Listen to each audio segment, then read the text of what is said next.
자, 여러분 반갑습니다. 행정법 문제풀이 시작하도록 하겠습니다. 그동안 이제 행정법 잠깐 쉬는 기간 동안에 여러분들이 행정법 공부를 많이 하셨으리라 생각을 하고, 여러분들이 좀 정리하고, 또 여러분들이 이제 또 앞으로 시험 때까지 계속 또 반복하셔야 되는 거니까, 그 대기점으로 좀 정리하는 시간이 이 수업이 됐으면 좋겠습니다. 그래서 수업을 통해서 여러분들이 뭐 새로운 내용을 챙기시는 분들도 뭐 있을 수 있겠지만, 공부를 좀 늦게 시작하시는 분들은 그럴 수 있어요. 그래서 사실 뭐 수험생활뿐만이 아니라 인생 자체가 그렇겠지만, 특히 수험생활은 자기 시간표대로 움직이는 게 굉장히 중요해요. 자기 시간표를 전체 수험 일정에 맞추는 거지,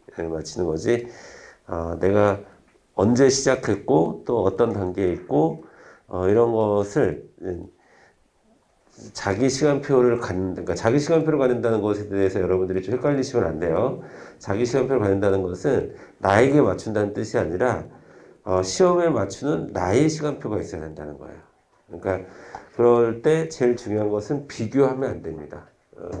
비교하는 순간 수험생활이 흔들흔들합니다. 다른 사람이 뭘 공부하다 그런 거 크게 신경 쓰지 마시고, 시험이 언젠데 내가 지금 어디에 있는가를 중심에 두고 여러분들이 공부를 해나가셨으면 좋겠어요. 자, 우리 10페이지 보도록 하겠습니다. 제가 보니까 문제 수도 많지 않고요. 그리고 뭐 그렇게 막 빽빽하게 편집되어 있지도 않고 하니까, 책에다가 필기하실 거 있으면 책에다 하셔도 되고, 아니면 노트에 따로 하셔도 되고, 해도 될 것 같습니다. 뭐 가능하면 저는 여러분들이 노트에 따로 필기를 하면서 복습을 좀 했으면 좋겠어요. 자, 10페이지 1번부터 보도록 하는데, 2018년 9급 서울시에 나왔으나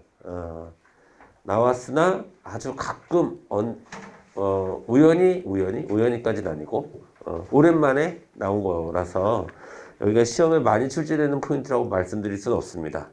아시겠죠? 가끔 한 번씩 나오는데, 문제는 뭐냐면 너도 맞히고 나도 맞히고 우리 모두가 맞히는 문제이기 때문에 틀리면 안 되는 영역이다 라고 여러분이 이해를 하시면 될 것 같아요. 자, 그러나 그렇게 중요하진 않다. 이렇게 1번 보도록 하겠습니다. 행정법의 대상인 행정에 대한 설명을 옳지 않은 것은, 행정은 적극적, 미래적 형성작용이다. 여기 중요한 말이 3개나 나왔어요. 여기서 적극적이란 말, 그 다음에 미래지향적이라는 말, 그 다음에 형성작용이다. 자, 적극적이라는 것은 무언가를 하려고 한다라는 거고, 미래지향적이라는 것은 앞으로 어떻게 해야 되는지를 얘기하는 거다. 형성작용이란 말은 무언가를 만들어준다라는 뜻으로, 무언가가 발생하고, 법적 관계가 발생하고 소멸하고 변경되는 것을 우리는 형성이라고 얘기해요.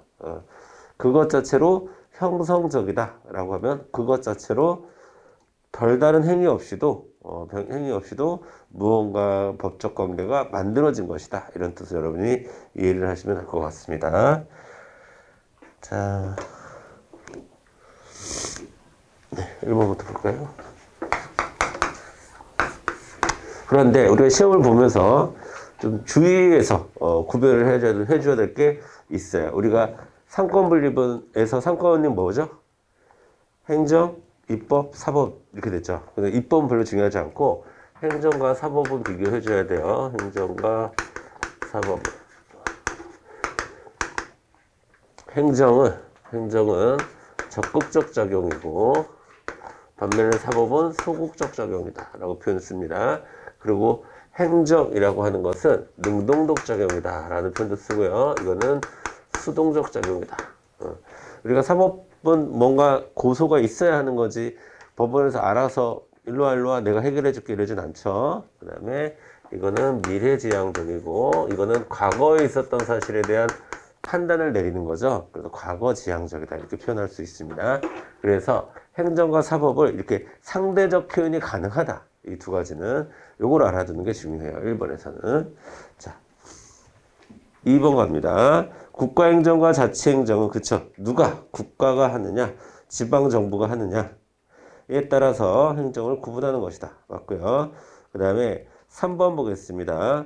행정법의 대상이 되는 행정은 실질적 행정에 하나인다 라고 했는데 틀렸습니다. 정답은 3번이 되겠습니다. 자,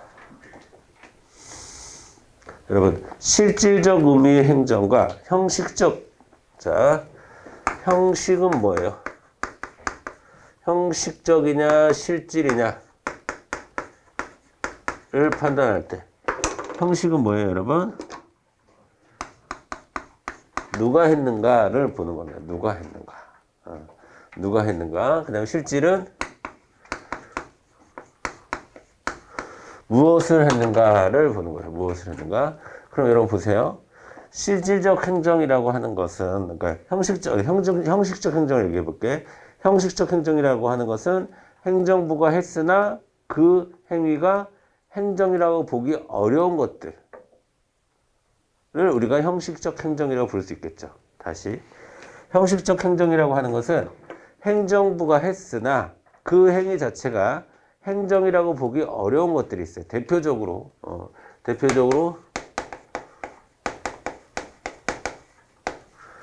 자, 이건 말 그대로 행정부가 했으나 입법활동이잖아. 행정활동이 아니잖아. 또 뭐 있어? 자, 소송이라는 건 사법활동이잖아요. 그렇죠? 행정부가 했으나 사법활동. 이런 걸 뭐라고 한다고? 형식적인 행정이라고 이렇게 하는 거야. 그러면 자, 우리 행정법에서 행정입법이나 행정소송 배워요, 안 배워요? 배우는 것뿐만이 아니라 가장 중요한 파트 중에 하나야. 그러니까 3번처럼 실질적 행정에 하나인다 그러면 안 돼. 형식적 행정도, 즉 행정입법도 행정소송도 행정법의 대상이 되는 겁니다. 아시겠죠? 이 두 가지를 대표적인 사례로 기억하시면 돼요. 4번 갑니다. 이해되시죠?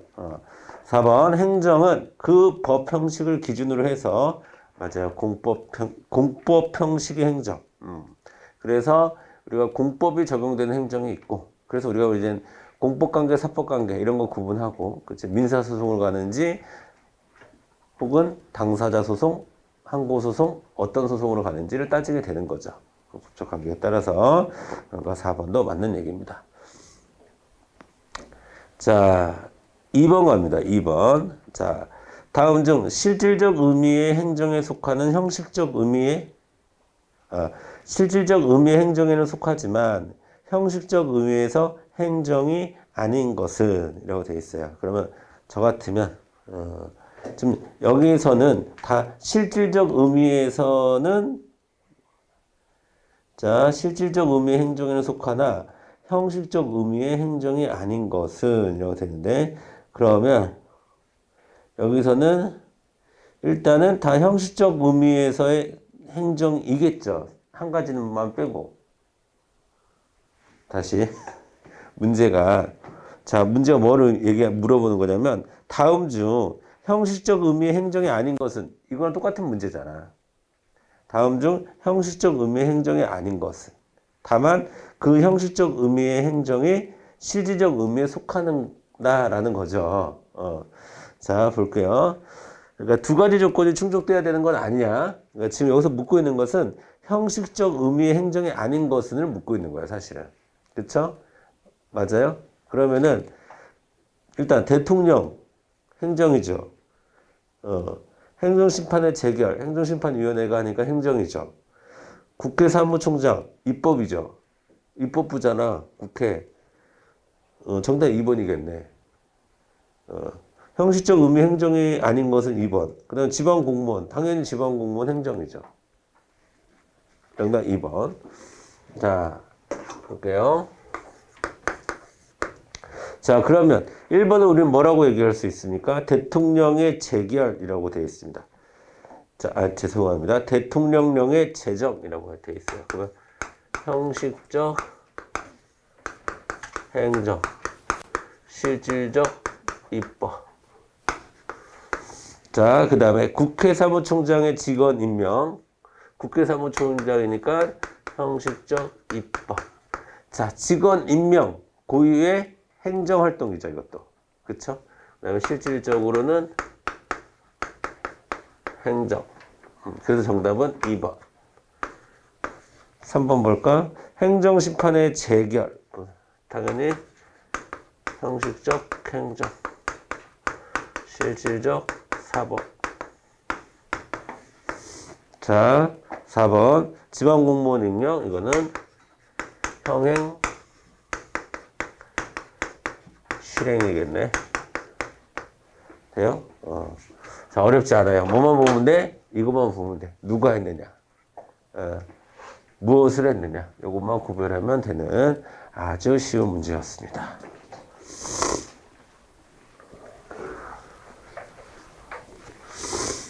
자, 그 다음에 11페이지 3번으로 넘어가서 우리 이제 통치행위 보도록 하겠습니다. 통치행위. 통치행위는 시험에 잘 나옵니다. 잘 나오고, 이것도 마찬가지예요. 시험에 나오면 우리가 수학의 정석 피면 뭐만 공부해요? 집합만 공부하지. 한국사의 전국의 선생님들이 한국사 중에 어딜 제일 잘할까? 신석기, 구석기 여길 제일 잘해. 똑같아요. 똑같아. 그러면 모든 전국의 선생님들 행정법 하면 뭐에 제일 아무리 어렵게 나와도 틀리지 않는 분야가 있어요. 그게 바로 통치행위입니다. 이게 1번이에요, 1번. 그러니까 누구도 틀리지가 않아요, 이거는. 시험에 잘 나오지만 누구도 틀리지 않기 때문에 우리도 틀리지 말아야 됩니다. 그리고 통치행위는 자, 고도의 정치적 행위에 대해서 사법심사를 배제하는 것을 우리가 통치행위라고 하잖아요. 그렇죠? 근데 그 통치행위가 어느 날 판사가 자기 마음대로 이것은 내가 통치행위로 보겠다라고 이야기하기가 쉽지가 않습니다. 즉, 이 얘기는 뭐냐면 판례가 자주 나온다, 안 나온다? 안 나온다. 판례가 자주 안 나오기 때문에 같은 판례가 반복적으로 나올 수밖에 없다는 거야. 그러니까 이건 새로운 문제가 별로 없다는 거야, 이 통치행위는. 근데 사법심사를 배제하는 것은 우리 행정법에서 좀 큰 의미를 갖거든요. 그러니까 안 낼 수는 없는 거야. 그러니까 쉬워질 수밖에 없는 거예요, 문제가. 아시겠죠? 자, 고도의 정치적 행위에 대해서 사법적 심사를 자제하거나 아니면 사법심사를 원래 하면 안 된다라고 생각하는 게 통치행위죠. 자, 1번부터 볼게요. 자, 1번. 고도의 정치적 성격을 지니는 남북정상회담. 남북정상회담은 통치행위 문제에서 빅3야, 빅3. 예. 여러분, 통치행위 문제에서 빅3 알려드릴까, 판례? 빅3가 뭐냐면, 남북정상회담. 그 다음에 이라크 파병과 관련된, 이라크 파병. 그 다음에 세 번째가 수도이전. 요 세 가지가 빅3예요. 이건 시험에 아주 잘 나옵니다. 자, 먼저. 자, 남북정상회담 볼게요. 남북정상회담 같은 거를, 이런 표현은 우리 시험에서 한 번 정도 쓰긴 했어요. 그러니까 여러분들 알아두셔야 돼요. 가분이론이다. 자, 가분이론은 그렇게 어려운 말은 아니에요. 그쵸? 하나의 행정행위를, 하나의 행정작용을 두 가지로 나누어서 판단할 수 있다. 나눌 수 있다. 라는 거야. 가분이론. 그러면, 자, 이게 왜 당시에 문제가 됐었냐면, 자, 이게 왜 당시에 문제가 됐었냐면, 자, 이제, 우리가 재판을 해야 되는 거죠. 재판을 하는 당시에, 이게 어떻게 된 거냐면요. 김대중 정부 때 남북 정상회담을 했어요. 김대중 정부 때 남북 정상회담을 하고 노무현 정부로 넘어왔는데 노무현 정부 때 대통령은 노무현이었는데 국회에 지금처럼 한 3분의 2 정도가 반대당이었어요. 지금의 국민의힘 정당이었어. 거기에서는 남북 정상회담 자체를 반대하는 입장이었어요. 그래서 거기서 남북 정상회담 과정에서 이제 현대라는 곳에서 통해서 현대라는 곳이 여러분 저는 참고로 가봤거든요. 그 금강산을 가봤는데 금강산을 가면 여기가 북한인가? 아니면 여기가 울산인가? 헷갈려요. 다 현대야. 가면 다 현대. 편의점도 있어요, 여러분. CU도 있어. 금강산 가면. 그리고 어딜 가도 다 현대야, 현대. 그러니까 하나의 현대라고 하는 그룹, 현대라고 하는 기업이 만든 마을 같아요. 울산처럼. 그런 마을이 있어요. 금강산에. 근데 그것을 이제 연계해주는 과정에서 통일부가 나서서 북한한테 돈을 준 거죠. 근데 이것을, 남북 정상회담의 과정에서 현대라는 기업이 북한에 투자를 한 것이다. 이게 김대중 정부의 입장이었어요. 근데 저쪽에서는 북한에게 돈을 보낸 것이다. 정상회담을 구걸하기 위해서 이런 정치적인 이제 이게 충돌을 했었는데, 어쨌든 그러면서 그쪽 변호인 측에서 뭘 주장했겠어요? 이거는 남북 정상회담이라는 거와 뗄래야 뗄 수가 없는 거다. 남북 정상회담을 하는 과정에서 그것을 성사시켜내는 과정에서 현대라는 기업을 통해서 북한에 돈이 들어갔던 거다. 이거는 엄격한 의미로 보면 투자고 그 투자를 정부가 연계해줬을 뿐인 거다. 그리고 우리 지금까지 그렇게 해왔다. 니네가 정권 잡았을 때도 그렇게 해오지 않았느냐. 이런 식의 이제 변론을 폈겠지. 변호사 측에서. 그랬는데, 당시에 이제 어떤 결정이 나냐면, 아니다. 이 두 가지는 나눠봐야 된다. 이쪽은 어떻게 그걸 나눌 수 있느냐. 정상회담의 과정에서 송금이 이루어진 건데, 대북 송금이랑 정상회담을 어떻게 나눌 수 있느냐라고 했는데, 결론은 어떻게 났다는 거예요?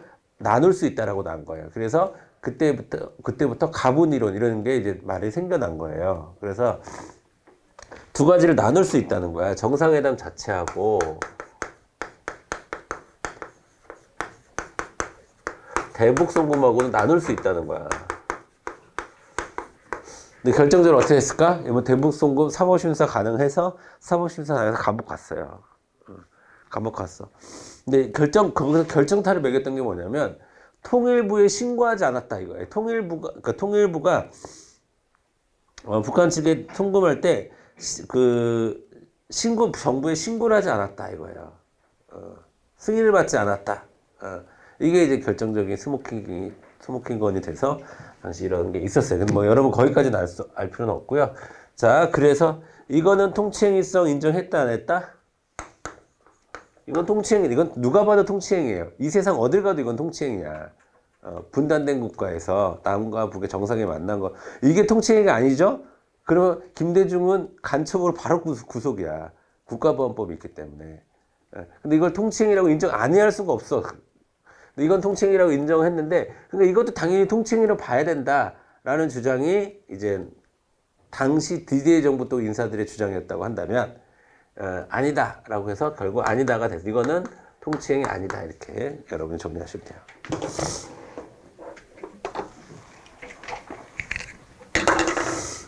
자, 그 다음에 두 번째 보겠습니다.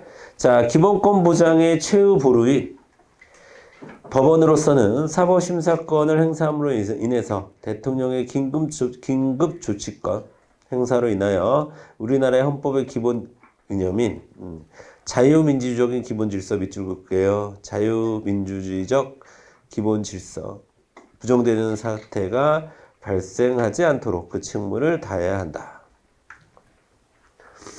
자, 맞죠. 이건 이제 박정희 정부 때나 이럴 때 보면은 긴급 조치 이런 게 되게 많았었는데, 긴급 조치 자체를 통치행위라 본다 하더라도 그것이 자유민주주의적 기본 질서까지 부정하는 사태가 된다면 그것은 사법심사의 대상이 된다. 이런 입장입니다.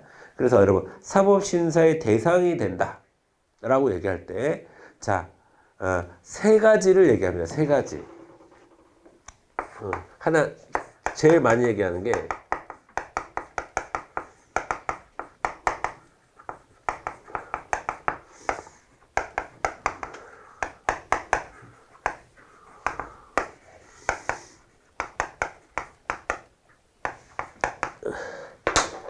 자, 여러분, 이 두 번째가 제일 많이 얘기하죠. 그러니까 통칭이라고 인정하더라도 그것이 국민의 기본권을 직접 침해한다면 사법심사가 가능하다. 라고 이야기를 하거나, 아니면 이 세 가지가 근데 표현이 다를 뿐이지 다 같은 말이에요. 같은 말이 뭐냐면 헌법 정신을 살리겠다는 거야. 헌법의 핵심이 뭐야? 기본권이잖아요, 여러분. 우리나라 헌법의 기본 정신이 뭐야? 자유민주주의잖아. 그리고 국헌문란이니까 헌법문란. 어쨌든 헌법을 사수하겠다라는 얘기예요. 그러니까 헌법에까지 법의 가장 높은 위치에 있는 헌법까지 위반해서 우리가 통치행위를 인정할 수는 없다. 이런 얘기입니다. 자, 그 다음에 그러니까 2번 같은 게 나왔을 때 여러분이 긴급조치권, 자유민주적 기본질서 외우시면 좋고 못 외웠다 하더라도 요런 취지구나 라고 이해를 하셔도 충분히 맞출 수 있는 거고요. 3번 보겠습니다. 그러니까 여러분들이 판례를 앞으로 굉장히 많이 읽을 거고 기출의 선지를 굉장히 많이 볼 건데 두루뭉술하게 자 여러분 2번은 뭔지 모르겠는데 3번이 답이 확실하니까 3번 그러면 그 문제 넘어가야 돼 뭐라 해야 돼?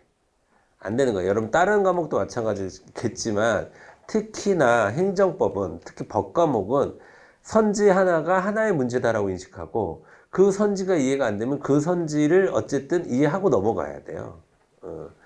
자, 대부분 시험에 나오면 맞추지. 맞출 수 있어요. 왜? 확실한 답이 있으니까. 그런데 그러니까 두루뭉술하게 공부를 하는 거하고, 자, 여러분, 포인트를 정확히 짚으면서 공부를 하는 거하고는 굉장히 달라요. 그리고 기본적으로 행정법의 문제 출제에, 특징이 있어요. 다른 과목과 다르게. 행정법은 문제에서, 자, 일단 여러분, 모든 문제는 이렇게 3단계 구성이 되어 있습니다. 자, 문제. 그 다음에 제시문, 선지, 이렇게 되어 있는 경우가 많아요. 근데 행정법 문제의 특징은 요게 별로 없어. 여기에 들어가는 게 보기나 자료나 사례나, 한국사로 얘기하면 사료 같은 것들이 여기에 들어가는데, 행정법은 요게 별로 없어. 있을 수도 있죠. 있을 수도 있는데, 그렇게 많은 부분을 차지하지 않아요. 여기 들어가는 게. 그러면 이렇게 되어 있는데, 자, 여기에서 다음은 뭐뭐에 대한 것이다 라고 여러분에게 폴더를 하나 줍니다. 다음은 행정소송에 대한, 이거 봐봐. 이거 통치행위에 관한, 통치행위라고 여러분에게 폴더를 딱 준 거야. 그 다음에, 자, 모든 문제가 그래요. 행정법의 법원에 대한 것이다. 뭐 행정법의 1번 원칙에 대한 것이다. 법치행정에 대한 것이다. 이렇게 폴더를 일단 하나 줘요. 그 다음에 문제를 어떻게 출제하냐면, 기출문제를 선지를 저도 똑같이 문제 내요 사실 여러분. 기출문제를 선지를 해당 문제 선지 해당 그 포인트에 대한 선지를 한 30개 갖고 있어. 30개 갖고 있고 예를 들면 거기에서 A, B, C, D가 있었는데 이 선지가 A, B, C 1, 2, 3, 4가 있었는데 여기 C만 이게 2019년도 문제야. 그러면 이 C만 2017년도의 선지 하나로 다른 내용으로 바꿔. 이런 식으로 문제가 구성이 되는 거야. 그리고 여기에 7급 문제라든가 국회직 8급이라든가 좀 어려운 선지 하나를 싹 여기다 넣어요. 이렇게 좀 읽으면 이것 자체는 새로운 문제가 되는 거죠. 이것 자체는. 그래서 정확하게 그러니까 왜냐면 왜 이게 가능하냐면 폴더가 정해져 있기 때문에 그래요. 문제의 폴더가 정해져 있어요. 그러면 그 폴더 내에서 선지를 계속 뒤바꿔가면서 내는 거예요. 그러니까 우리가 문제 중심으로 공부를 해야 되겠어요? 선지 중심으로 공부를 해야 되겠어요? 선지 중심으로 공부를 해야 돼요. 자, 그 다음에 3번 갑니다. 이것도 많이 나오죠.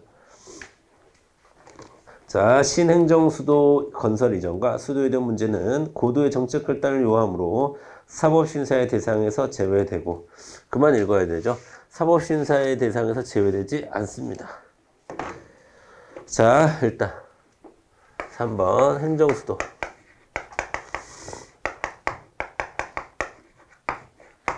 일단 뭐랑 크게 분류를 해야 되냐면, 자, 행정수도 이전 문제를 국민투표에 붙일지 말지, 국민투표에 붙일지 말지는 뭐라고 인정했어요? 통치행위성을 인정했죠. 자, 이건 노무현 정부 때 있었던 일인데, 자, 행정수도를 이전하겠다는 것을 국민투표에 붙일지 말지는 대통령의 통치행위다. 그러나, 자, 수도 이전 자체는 뭐와 관련되어 있다? 국내 기본권과 직접 관련성이 있다. 때문에 사법심사 가능하다. 그래서 헌재의 그리고 여러분, 요 기본권이라는 표현은 헌법재판소가 주로 쓰는 논리죠. 자, 헌재 심판 대상이 된다. 그래서 헌재에서 심판했어요. 뭐를 동원했죠, 그때?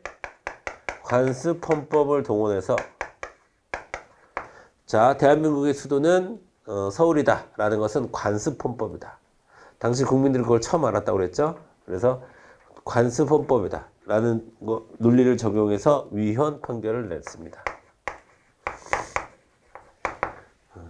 자, 여러분, 헌법재판소가 말장난한 거죠. 국민투표 할 건지 말 건지 대통령이 네가 알아서 해. 우리는 위헌이야. 그러니까 국민투표 할 필요 있어요, 없어요? 없지. 국민투표 해봐야 위헌이라는데. 그래서 당시 국민투표를 안 했어요. 하려고 하다가. 자, 그래서 위헌이 됐고. 자, 여기서 좀 더 나가면. 자, 여러분. 관습법은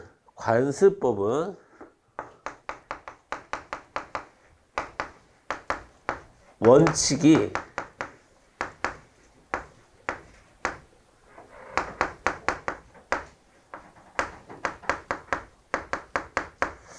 보충적 효력성이에요.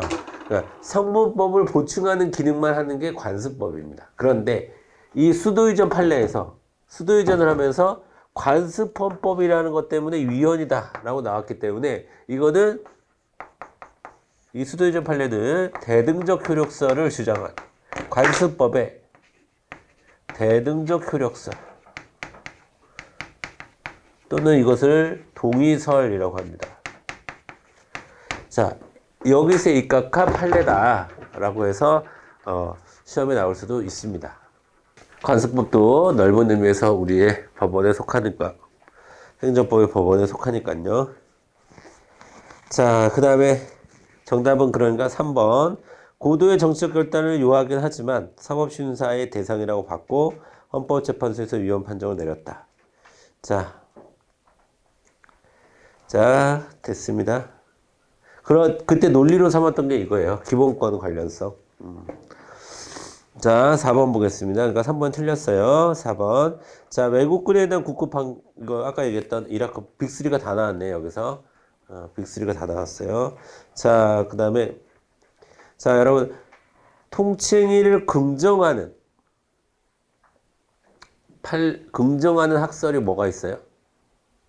통칭의를 긍정하는 긍정설은 크게 우리가 알아둬야 될 것은 사법자재설과 권력분립설. 권력분립설은 다른 말로 내재적 한계설이라고 부르죠. 그 중에서 이제 사법자재설의 대표적인 판례가 바로 이라크 파병 요 판례입니다. 자, 그래서 여기는 대놓고 자제되어야 한다라는 표현을 썼기 때문에 사법자재설의 대표 판례라고 얘기하는 거고요. 맞는 얘기죠. 그래서 당시 이라크 파병을 했습니다. 통칭이라고 인정을 해서 했고요. 자, 우리나라 헌법에서는 침략 전쟁을 부인해요. 방어 전쟁은 어쩔 수 없다라고 생각하지만 누군가를 침략하는 전쟁을 부정합니다. 근데 당시 이라크 전쟁은 미국의 이라크 침략 전쟁이다라고 생각을 했기 때문에 이제 국민들이 헌법소원을 냈는데 어쨌든 아니다. 내가 판단하지 못하겠다라고 냈어요. 여러분, 한미 군사훈련 통치행위예요, 아니에요? 한미 군사훈련 통치행위 아니라고 봤어요. 이걸 구별해줘야지. 그치? 같은 군사 문제니까. 군사적 문제에서, 자, 이라크 파병은 통치행위라고 봤고, 군대를 직접 보내는 건 통치행위라고 봤고, 그 다음에 한미 군사훈련 자체는 통치훈련 아니다. 라고 하는 판례가 있어요. 그것도 비교해서 알아두세요. 대통령이 특별사면하는 거, 통치행위 아니에요? 통치행위죠. 그리고 대통령이 훈장 줬다가 취소하는 거, 서훈 취소. 통치행위 아니에요? 그건 통치행위 아니죠. 그렇게 비교해서 알아두시길 바라겠습니다. 자, 넘어갈게요. 4번 볼게요. 통치행위에 대한 설명으로 옳지 않은 것은, 자, 똑같은 문제죠. 해외 파병, 고도의 정치적 결단이라고 하고 맨 밑에 자제되어야 한다. 맞죠? 그 다음에 2번 보겠습니다. 자, 비상계엄 선포와 그 확대 행위. 자, 비상계엄 선포와 그 확대 행위. 이거는 12.12 사태를 얘기하는 거고, 12.12 사태. 여러분, 1995년. 1995년도에 얼마 전에 돌아가셨죠? 한 분은 돌아가시고 한 분은 살아계신데, 전두환 노태우 전직 대통령이 두 가지 사건. 하나는 5.18. 5.18, 그 다음 또 하나는 12.12 사태를 내란죄라고 해서 내란죄로, 사형 선고도 받고, 그렇게 했었어요. 했었는데, 김대중 정부 들어서면서 사면이 돼가지고, 한 분은 아프다가 얼마 전에 돌아가셨고, 한 사람은 지금도 사과를 하지 않고 그러고 있죠. 그런데 어쨌든 그 얘기를 하는 거야. 지금 여기서 이번 그때의 그 12.12 사태 당시에 비상계엄 선포를 했고 그 확대행위를 했는데 그것이 국헌문란의 목적이었다면 사법심사 해야 된다 말아야 된다? 해야 한다. 그리고 그러니까 이런 해야 한다라는 결론이 나왔기 때문에 했겠지. 했으나 근데 지금 감옥에 없잖아요. 했으나 사면된 거야. 아시겠죠? 자, 3번 갑니다. 자, 남북정상회담 개최 사법심사 대상이 이거 가분행위였기 때문에 정상회담 개최 자체는 사법심사의 대상이 되지 않지만 당국에 신고를 하지 않고 보낸 대북 송금은 사법심사가 된다라고 해야 되죠. 정답은 3번. 4번. 대통령의 긴급재정 경제명령은 1993년도에 있었던 뭐 기억해야 돼요? 금융실명제를 얘기하는 거예요. 금융실명제. 김영삼 정부 때 있었던 건데 여러분은 다 금융실명제가 실시된 이후에 태어났기 때문에 태어났거나 어린 시절을 보냈기 때문에 모르시겠지만 옛날에는 다른 사람 이름으로도 다 그 통장을 만들 수 있었어요. 그래서 자기가 좋아하는 가수 이름으로도 만들고 조용필 막 이런 가수 이름으로도 만들고 그랬습니다. 근데 그 이제 대한민국 검은 돈이 너무 많다 보니까 이때 금융실명제를 실시했죠. 근데 만약에 이거를 긴급재정 경제명령으로 하지 않고 국회에 통과하는 법률로 했으면 그 법률이 통과되는 과정에서 다 돈이 해외로 빠져나갔겠죠. 그래서 대통령 긴급재정 경제명령이라고 하는 걸로 했습니다. 이거는 법률의 위상을 가져요. 대통령의 행위니까 수준상 뭐 해야 돼? 명령이죠, 명령. 명령인데 법률 대위적 성격을 가져요. 자, 어쨌든 그것도 통치행위라고 인정을 했습니다. 자, 4번 여러분 잘 읽어볼게요. 한번 제가.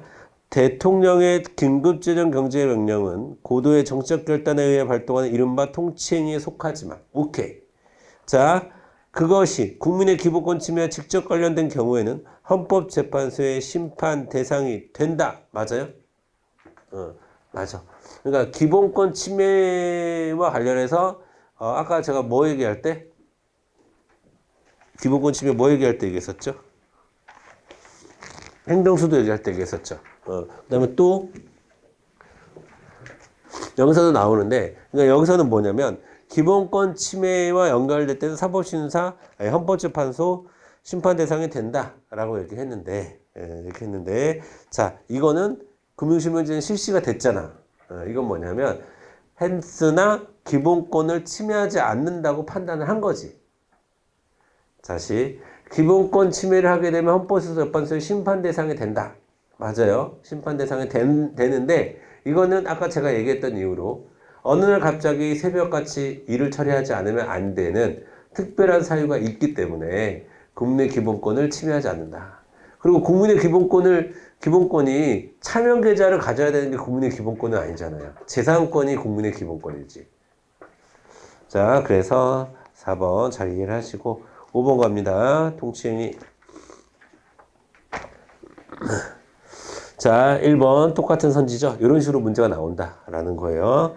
자, 자제되어야 한다. 2번 똑같은 건데 약간 다른데 한번 볼게요.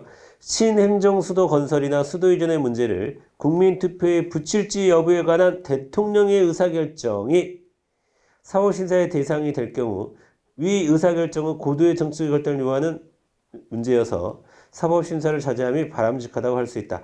맞죠? 요거 얘기하는 거지 지금 요거. 국민투표를 붙일지 말지에 대해서는 통치행위성을 인정을 했어요. 그 다음에 이 수도의전 자체에 대한 통치행위성을 인정하지 않고 사법심사를 했던 거지. 예. 자, 그러니까 2번도 맞는 말이죠. 자, 3번. 자, 3번 뭡니까? 3번은 뭐랑 똑같은 거예요? 4번에 4번하고 똑같은 거죠. 4번에 4번하고 똑같습니다. 여러분 칠판 보세요. 판례가 시험 문제 나와요. 판례는 재판의 결과입니다. 그럼 판례의 내용이 요만큼 있어. 그러면 여기 안에 문장이 3개야. 만약에 3개예요? 그러면 시험 문제 요번에는 여기 첫 번째 문장 내고 그 다음에 두 번째 문장 내고 그 다음에 세 번째 문장 내는 거예요. 아시겠죠? 똑같은 내용인데 표현만 살짝 바뀌거나 아니면 강조점이 살짝 다른 내용을 넣는데 이거를 이 판례 하나를 전체적으로 이해를 하고 있어야 돼. 그러니까 어떤 부분을 긁어서 낼지 모르니까. 자, 그 다음에 4번 사법심사 똑같은 거죠. 이거는. 자, 현재 기획재정부 장관에게 얘기하지 않았다는 거야. 기획재정부 장관에게. 사실 이것도 웃기는 얘기죠. 사실 기획부장 통일부 대통령이 돈을 보내는 그 대통령이 결정을 했을 텐데 남북 정상회담이면 뭐면 다 대통령이 했을 텐데. 자, 기획재정부 장관이 뭐야? 대통령이 위야? 기획재정부 장관에게 신고하지 않았다고 해서 이거를 사법심사 해가지고 그렇게 했던 웃지 못할 얘기죠. 어떻게 보면. 자, 그러니까 여러분 시험 문제 판례 중에서 우리 가만 보면 참 이거 말도 안 된다 하는 판례가 시험에 잘 나오는 거야. 말도 안 된다고 생각하니까 자꾸 시험 문제 내는 거야, 출제자들이. 말도 안 된다고 생각하니까 많이 거론이 되겠죠. 말이 돼, 어우 괜찮네. 이 사람들이 누구나 수긍하는 판례는 회자가 되질 않아요. 그러니까 시험에 잘 안 나오는 거야. 이렇게, 아유, 이거 어떻게 이렇게 해석하지? 수도의전 판례도 마찬가지고요. 이것도 마찬가지고. 그러니까 계속해서 시험 문제 나오는 거예요. 자, 행정 됐습니다. 어쨌든 행정 기획재정부 장관이 인도 그렇고 또 옛날 검찰총장도 그렇고 뭐 어쨌든 장관 심지어 문재인 정부 때는 그런 일 초기에는 그런 일이 있었죠. 5급 사무관이 문재인 정부에서 내가 결정한 것을 듣지 않았다 해가지고 막 유튜브에 혼자 나와서 폭로하고 막 그랬었잖아요.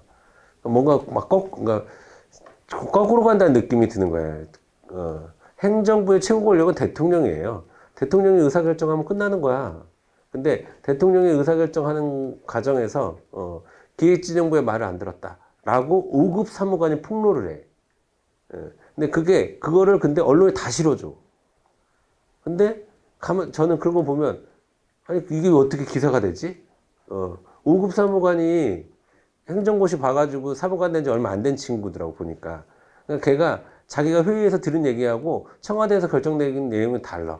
그러니까 청와대는 뭔가 잘못하고 있다. 라는 것을 호심탄탄 노리는 언론들에게 뿌리는 거예요. 근데 가만히 생각해보면 대통령이 결정한 일, 청와대에서 대통령이 결정한 일을 왜 5급 사무관이 문제 제기를 하지? 예, 그렇잖아요. 여러분들도 나중에 이제 공무원 되시면 내가 하고 싶은 일을 하려면 사실 공무원 하면 안 돼. 정치해야지 그러면. 정치해야지 왜 행정에서 일을 합니까? 행정은 최고 권력이 있고 그런 시스템이 있는데. 됐습니다. 자, 13페이지. 13페이지. 아니, 얼마 전에 기획부재정부 장관이 전국민 재난지원금 안 준다고 그래서 제가 삐져가지고 그런 거예요. 왜 안 줘? 돈을 풀 땐 풀어야지. 자, 6번에 보겠습니다. 6번. 자, 법치행정 가도록 할게요. 법치행정. 자, 1번 보겠습니다. 자, 법치행정. 1번. 공공기관의 운영에 관한 법률 규정에 따른 입찰 참가 자격 제한 기준 비추고. 자, 입찰 참가 자격 제한 기준 등에 관하여 필요한 사항은 기획재정부 부령으로 정한다는 부분은 의회 유보의 원칙에 위배되지 않는다라는 거예요. 자, 여러분 잘 생각해 보세요. 자, 입찰, 그러면 여러분은 뭘 판단해야 되냐면, 입찰 참가 제한 기준은, 자, 의회 유보라는 것은 뭘로 정하라는 거예요? 법률로 정하라는 거죠. 법률로. 법률로 정하지 않고, 그 다음에, 기획지정 부령, 명령으로 정해도 되는 것이냐라는 겁니다. 그래서 우리가 이 공부를 어떻게 해야 되냐면, 중요사항 유보설, 중요사항 유보설에 해당해서 꼭 법령 의회를 통해서 법률의 형태로 정해줘야 되는 것, 즉 위임을 하거나 그러면 안 되는 것들을 따로 외우고 있어야 되는 거예요. 그래야 이런 법치행정 관련한 문제를 여러분들이 빨리 푸실 수가 있습니다. 정확하게 외우고 있어야 돼요.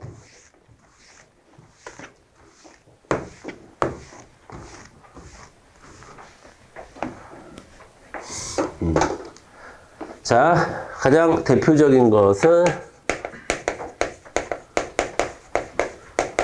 자, 텔레비전 수신료, 텔레비전 수신료의 금액과 납부자 범위, 누가 내야 되는지, 혹은 얼마를 내야 되는지, 이거 중요사항 유보설에 걸리는 거죠. 그 다음에 토지초과이득세법상의 기준시가,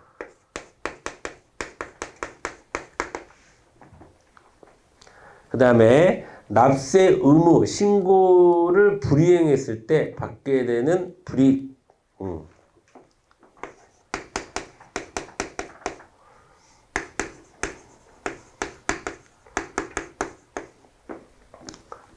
제가 지금 짧게 일부러 여러분 짧게 쓰는 거예요.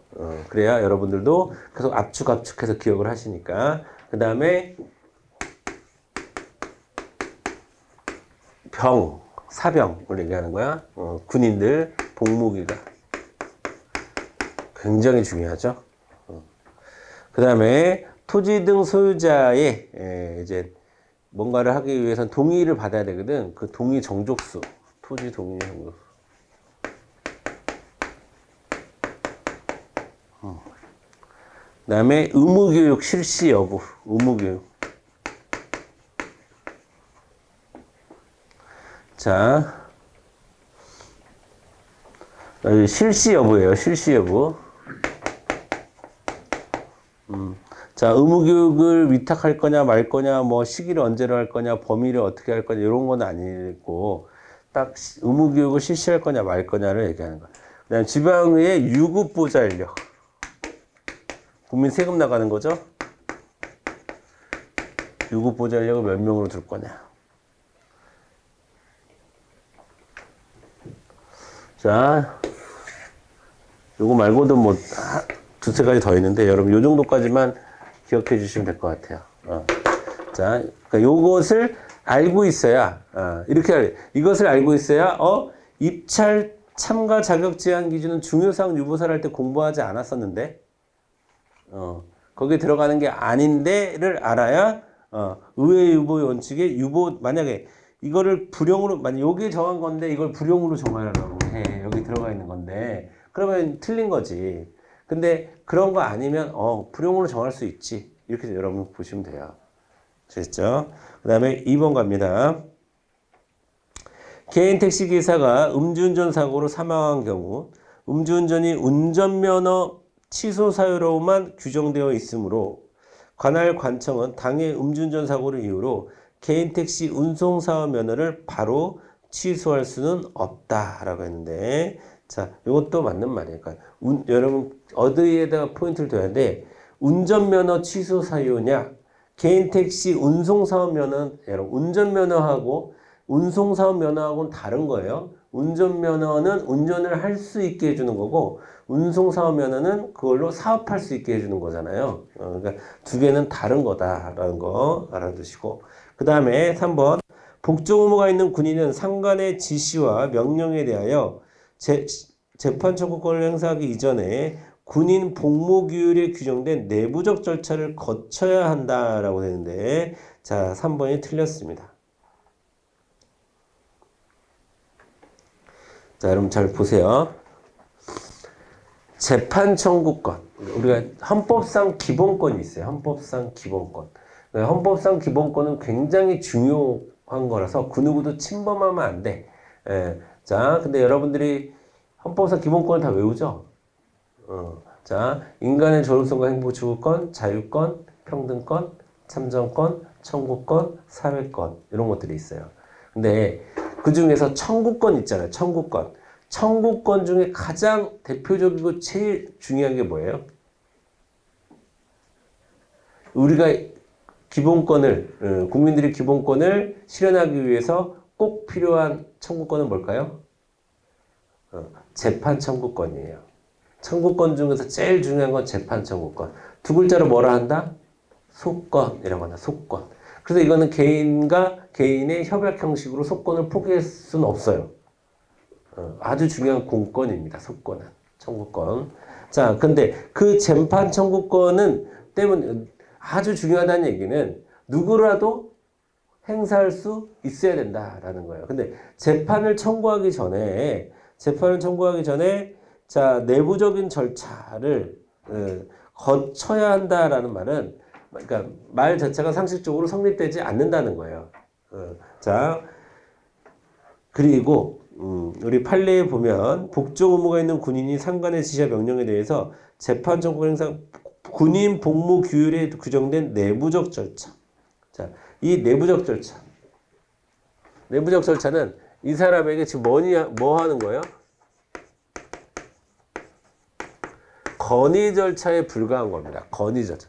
그렇게 하는 건 어때? 내부적으로 먼저 보고를 하는 건 어때? 라는 거지. 내부적으로 보고해야만 너의 기본권 행사할 수 있어. 그럴 수는 없다는 거야. 뭔가 기본권 행사의 조건을 살 수는 없다는 거예요. 재판 청구권처럼 중요한 기본권에. 건의 절차이지 어떤 사전 절차로서의 의미를 갖는 건 아니다. 정답은 3번. 4번. 공개적 토론의 필요성과 상충하는 이익 사이의 조정 필요성이 클수록 국회의 법률에 의하여 직접 규율될 필요성은 증대된다. 뭐 당연한 말인데 이거는 참고로 요것과 관련한 판례예요. 요 판례에 나오는 문구입니다. 납세 의무 혹은 신고 의무 불이행 시 받게 되는 불이익과 관련해서 의회 유보사항이다 라고 했던 이런 것과 관련해서 그 뒤에 아마 또 선지 하나 나올 거예요. 자, 그 다음에 5번 갑니다. 관할행정청은 토지 분할이 관계 법령상 제한에 해당되어 명백히 불가능하다고 판단되는 경우에는 토지 분할 조건부 건축 허가를 거부해야 한다. 당연하죠, 여러분.